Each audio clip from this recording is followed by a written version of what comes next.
L'utilisation d'applications de tracking dans le cadre du Covid-19 est quelque chose qui ne m'inquiète pas forcément si les choses sont bien faites. Je pense même qu'elle peut être bénéfique puisqu'on sait que le virus ne va pas disparaître dans les 2 mois qui viennent.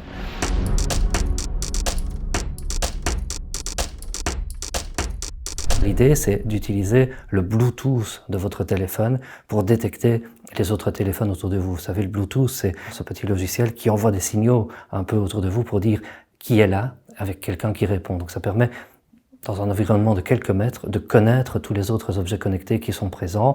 Et donc, au cas où vous seriez malade, si d'aventure on pouvait, disons, mémoriser ces objets connectés, cela permettrait de prévenir les personnes qui auraient été en contact avec vous.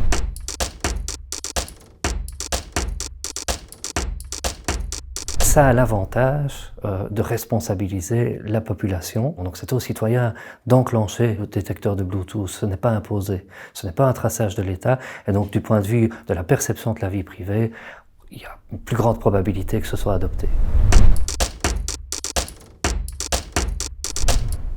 Aucune application n'est jamais sécurisée à 100%. Donc là, on va se trouver face à un problème intéressant qui est éventuellement d'accepter de laisser un peu de notre liberté de façon à réagir de façon efficace contre une pandémie. Je pense qu'il faut le faire, que c'est nécessaire de le faire. Et je pense aussi qu'il n'y a pas grand risque. En Europe, on a quelque chose qui s'appelle le GDPR, qui à partir du moment où vous touchez aux données sensibles, les données médicales en sont, vous dit exactement ce qu'il faut faire avec ces données. Donc il faut simplement prévenir l'utilisateur de ce qu'on va faire des données, demander son consentement, et périodiquement lui expliquer que les données ont bien été effacées. Quant au problème de consentement, il se règle un peu automatiquement par le contact tracing, puisque vous allez vous-même enclencher l'application Bluetooth, donc vous donnez implicitement votre consentement en posant cette action.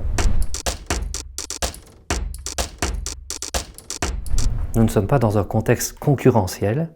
Nous avons des données médicales qui sont très basiques. Avez-vous le Covid-19 ou ne l'avez-vous pas ? On ne vous demande pas votre sexe, on ne vous demande pas votre religion. On peut imaginer que dans ce contexte, il y aura une application light du GDPR. Maintenant, on peut aussi rassurer le citoyen en allant encore plus loin dans la conception même de ces applications. Moi, je conseille vivement que le code de ces applications soit open source, donc qu'il soit auditable par tous, et qu'il y ait des garants neutres, par exemple les professeurs d'université, qui auditent ce code et qui en sont en quelque sorte la caution morale.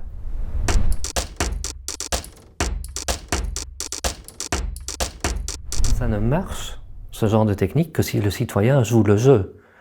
C'est-à-dire que si j'allume mon Bluetooth et que vous ne l'allumez pas, on peut être à 10 cm l'un de l'autre, je peux vous transmettre le coronavirus si je l'ai, mais je ne saurais pas vous prévenir parce que vous n'avez pas allumé votre Bluetooth. Donc ce genre de choses ne peut marcher que si le citoyen s'implique et joue le jeu. Ce n'est qu'une aide dans le combat contre le Covid-19. Ça doit être complété par des campagnes de tests. L'un n'ira pas sans l'autre. C'est un outil qui permet d'aider dans le combat, mais ce n'est pas la solution.